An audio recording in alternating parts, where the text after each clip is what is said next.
Hey guys, welcome back. Well, today is Operation Boilerwood because I don't have any. Every single tote here is all empty except for a little bit in there.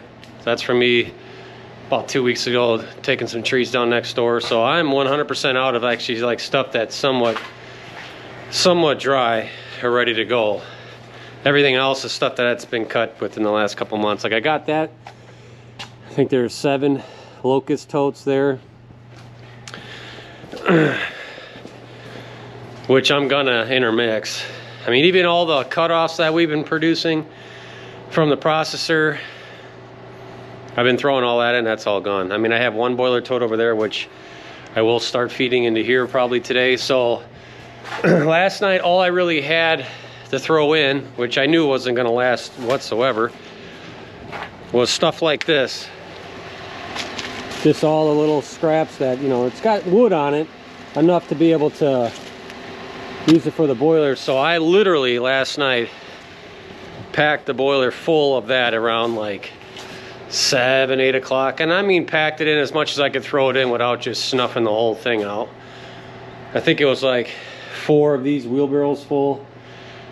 That was like, it's like I said, 7:30, around midnight.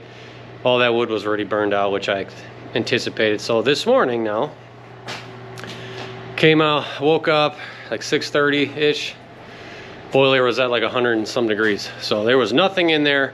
So I already put 2 bundles of our kiln-dried cedar in there, and then a bunch of that little stuff just to get a good base going.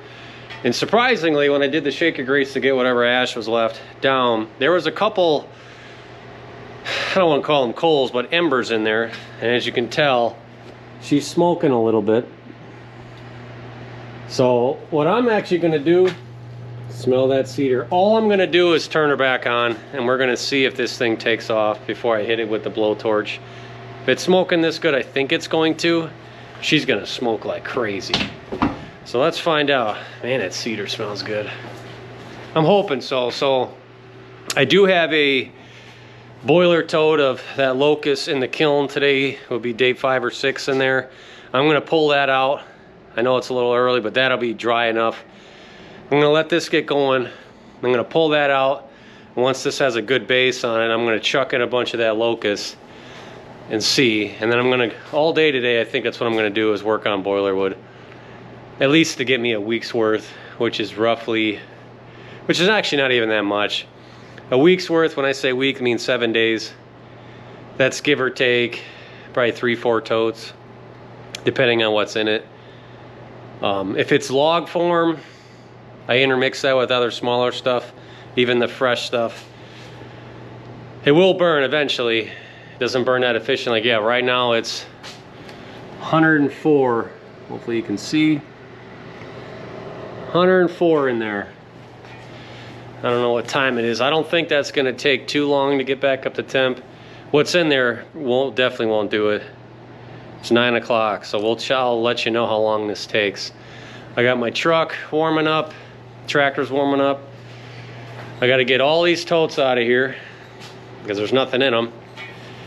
And then I'm gonna start fresh next door.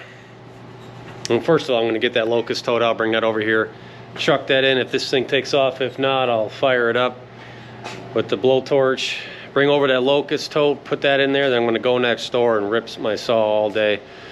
I'm not gonna split probably any of that stuff. I'm just gonna cut it up with the saw and make it manageable where I can throw it in the boiler and intermix it with that locust that's coming out of the kiln here within the next couple minutes.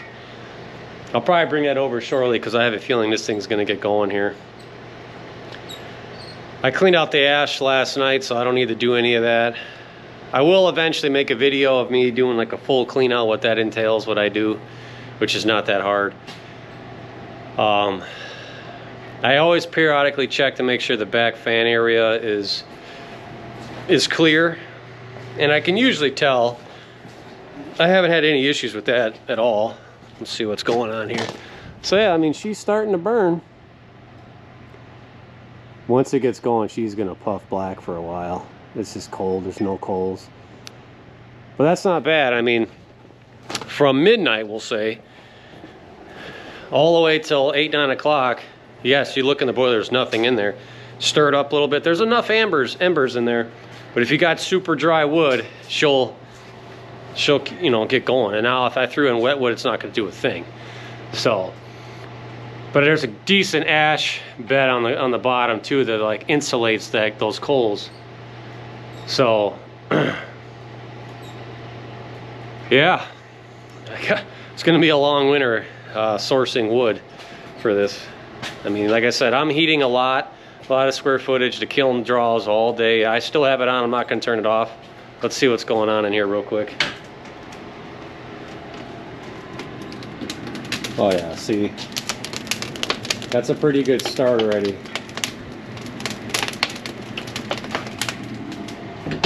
So I gotta get this trailer moved quick.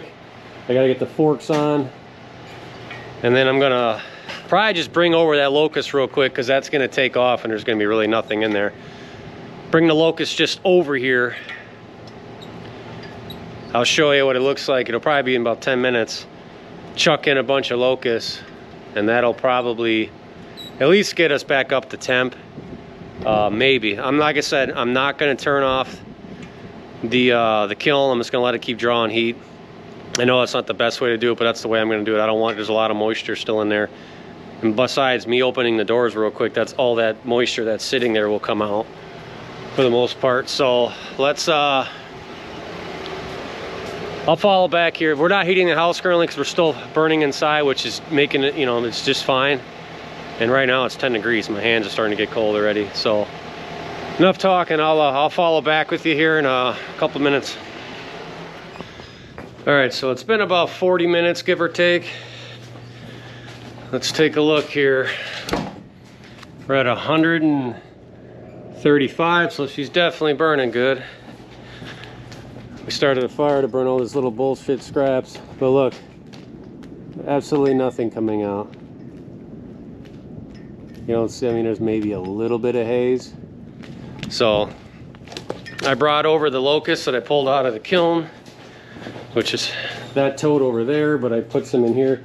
But look at all the cracks. I mean, this stuff is, I mean, it doesn't get any drier than that. I mean, that's crazy. So I'm gonna turn it off so the blower turns off, crack her open real fast, and throw this in there. So let me see if I can get this set up for you, just to show me throwing it in quick. Bear with me.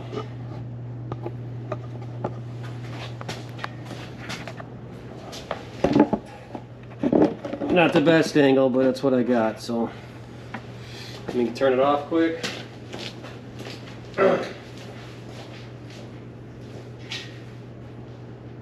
136. Now it's probably going to get smoky if I had to guess. Yeah, so it's just really, really good coals for now. So that didn't take long to go through all that. So let's get this chucked in.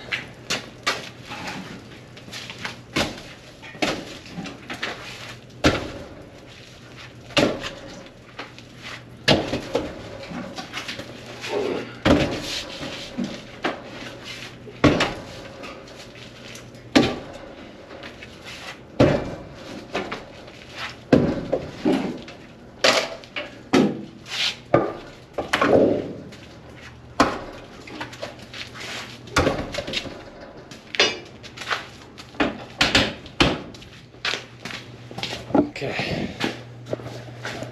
let's get our turn back on.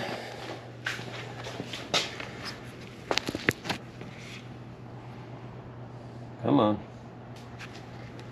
137, fan kicks on. Now that should be enough wood to get us to back up to temp, I would think. So she'll smoke for a little bit till fire gets going again, but it won't be like that. So yeah, I would have never thought I would have been in this scenario, I should say. of running out of wood for my boiler, that is. But this is the first winter, I should say, that I'm running the kiln non-stop. And as I've said 100 times, that draws a lot of BTUs. You know, and you know, a tote of the boiler cutoffs, you know, yeah, that's a lot of wood, but in reality it's really not, because it's just thrown in, kind of like what that is. And a tote, full boiler tote, depending on how big the chunks are and what's in there, that's usually a day and a half maybe worth of wood in that girl right there. And that's heating the kiln 80% of the time, the main garage, the big garage here, not the house, the hot water, and 80% of the time the attached garage, as well as the second garage over there where the kiln is, but that doesn't really run because of the heat loss from the kiln in there. But like I said, it's been really cold, single digits, teens. Even when the sun's out today, I think it's maybe 20 degrees, which it helps. So I got to get all these totes out of here because there's nothing in them. Bring over probably, I might even bring 2 of those over, because if I intermix that locust wood over there, that'll burn not as efficiently, we know. But if I got a really good coal bed and I intermix it with the kiln-dried stuff there, it should be okay. I'm going to bring that boiler tote over, and then I'm going to go next door all day, since the sun's going to be out, so it shouldn't be that bad. And I'm going to rip all of those locust logs I brought back, and there's a lot of them. I'll probably end up filling every single one of these totes and then some, which is fine. I know it's going to be super wet, blah, blah, blah, whatever. But if I don't let that coal bed burn down and I throw that stuff in there, it will burn. But I'm going to cut everything up pretty small. Yes, I'm wasting a lot of time. I mean, like a piece like this, I'll probably, yeah, it'll probably be the size of this one right here. Maybe a little bit bigger. Nah, it's nice and warm. Maybe a little bit bigger than that, but they're going to be, you know, 3-4 feet long. Because I tell you what, throwing in those small little chunks, you know, like from the cutoffs and whatnot, you got to throw quite a lot in there, because A, it doesn't really sit very nice, like stackable wise, which is fine, but the box is so big. You may put a half a IBC tote of cutoffs in there, but since the pieces are so small lengthwise, the box is so big, you know, you can't really say mound up the middle, really. It's kind of flat with a little bit of mound in the middle. So the fire is very dispersed, which is good. You're getting an even burn. But if they were, you know, the length of the tote, per se, I can throw them in there lengthwise, you know, the 3-4 foot, and kind of stack them up like that. Not only does the bottom start to burn quicker, it dries out the top, and I get way longer burns out of that. I mean, like way longer burns. The first time I put in some of those locust logs that were uncut, unsplit in there, I put about as much as I normally would, just throwing cutoffs and whatnot. We'll just say I usually try to load it for 12 hours, but it's tough when it gets cold and everything's running. It went for like 16, 18 hours. I mean, I was like kind of blown away, and that was heating the house at the same time. So I mean, we're talking 10 to 20,000, you know, that's what square foot roughly that we're heating. But it's really probably a lot more than that, because the kiln's drawing non-stop. I really don't think a lot of people understand what it takes to heat that, especially if you're going to try to do it in the wintertime. Summertime, it's like a joke, because, you know, the air temperature is 70, 80 degrees outside. Yes, it's warmer in the garage, but you still have to heat that and continue to heat it. Not only that, you're taking cold wood. I mean, I've gone over this 100 times. So needless to say, I think next winter, I say this every year, I don't plan on using that unless somebody orders kiln-dried, which they always do. That's fine. But right now I'm just trying to keep up with the little bit of demand that I'm allowing from previous customers. I'm not taking on any new currently, which I don't like to do that. It's hard to grow, even though my firewood sales from the previous year doubled, and I'm going to double them again in this year, 2025. So yeah, I don't know. I don't know if I'll follow back up with you guys, let you know when this gets back up to temp, which will probably be pretty quick here, because I'm going to be next door in the wood yard ripping my saw for the next probably 4 hours at least, moving totes and so on. We're at 142 already, and it's only been 3-4 minutes. So once all that wood catches on, this will jump up fairly quick. I mean, we'll probably, as you can tell right now, nothing. You don't see any smoke. Once she gets really rip-roaring, there'll probably be a little bit of condensation coming out maybe, but that wood's bone dry. So versus that, smoke galore, nothing. So those of you that are concerned about, you know, buying a more conventional or slash coal burner like this Heatmaster here, if you got decent wood, it does not smoke. If you have decent airflow, doesn't take a lot of maintenance to run these, like a gasser would. I've had them, I know. I don't care how religious on maintenance you are. I go online to some of the pages, and it's every day, multiple times a day, someone's having an issue. You don't hear anybody complaining about these. I know the EPA and all that, but look how clean that's burning. Okay, there's absolutely nothing. And I was throwing in some of this wet stuff. When I say wet, this was cut and split less than a few days ago. It's frozen, it's all frozen. But I had a good dry kindling cedar underneath. And once that fire gets rip-roaring, yes, there's still particulates and all that crap going in the air, but it's burning it pretty efficiently. Now that I kiln-dried that oak, yes, I'm burning wood to make wood, whatever, but I'm also heating, you know, stuff that's relevant, you know, like my equipment's not being frozen, pulling it out, you know, breaking stuff. They'll burn very clean. Even when the only time you'll see any smoke is when she goes dormant, when she gets up to temp and it refires. You may, whatever smoke's still left in there, from that didn't seep out, it may be 5-10 seconds worth, and then it's gone. And then it's just burning clean like that. So, hell, my gasser smoked more than this. Yeah, so, like I said, it's Operation Boilerwood today. And I'm not very happy about it, but, I mean, it's January something right now. It's going to be a long next 3 months, give or take. I will be shutting this girl down in the summer. I'm not going to let it run 24/7 like I have my previous boiler and this one. I'm going to let it shut it down to try to stockpile my boiler wood because I don't have any. And that ain't going to be an issue. I will have probably 100 and some totes of just plain boiler wood over there. It's going to be double stacked for forever. People are going to be like, wow, that's a lot of wood. But when you're heating 10 to 20,000 square feet, it takes a lot, especially the driveway and whatnot. So I don't want to be in this predicament out here freezing 10 degrees doing this again. But I say that, but I'm always growing and we're just busy. Everyone's busy. So, but yeah, let me know what you guys think on that. But yeah, this wood is dry. I mean, look at all the cracks. I probably could have pulled this out yesterday. So I'm not sure.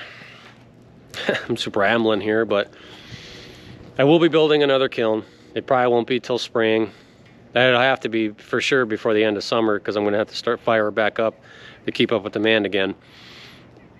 Not sure on the size. I'm not sure what I'm going to do yet because I'm going to take the processor and move it up kind of where I prepped. I don't know if I'm going to have time to build a building out there, if I'm going to put the new kiln out there, if I'm going to heat the new shop. All right, well, sorry about that. The camera decided to repair the file, so hopefully you heard most of that. So yeah, I don't know what I'm going to do. I'm going to make this quick though in case it does it again.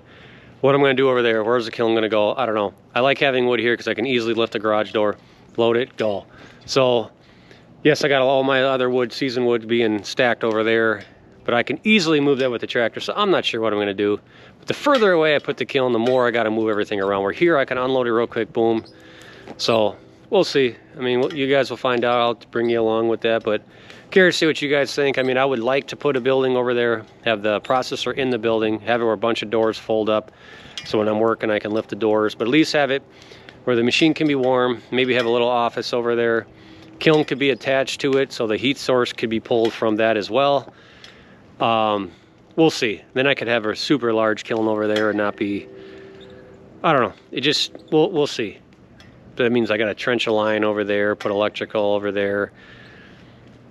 I like projects, I like doing all that, but when you're trying to grow, it's time is money and you got to just be at work. So, and I don't really want to pay to have somebody do it when I like doing all that. But yeah, I'm just kind of rambling. But yeah, boiler's getting back up to temp. I mean, it's been, I don't know, Been rambling for 10 minutes. We'll see where she's at now. If I had to guess, she's probably in the 150s. 149. So we're getting there. Within probably 15 minutes, she'll be in the 170s. So yeah, cold, no heat. But yeah, I don't know what you guys think, but as always, guys, keep burning.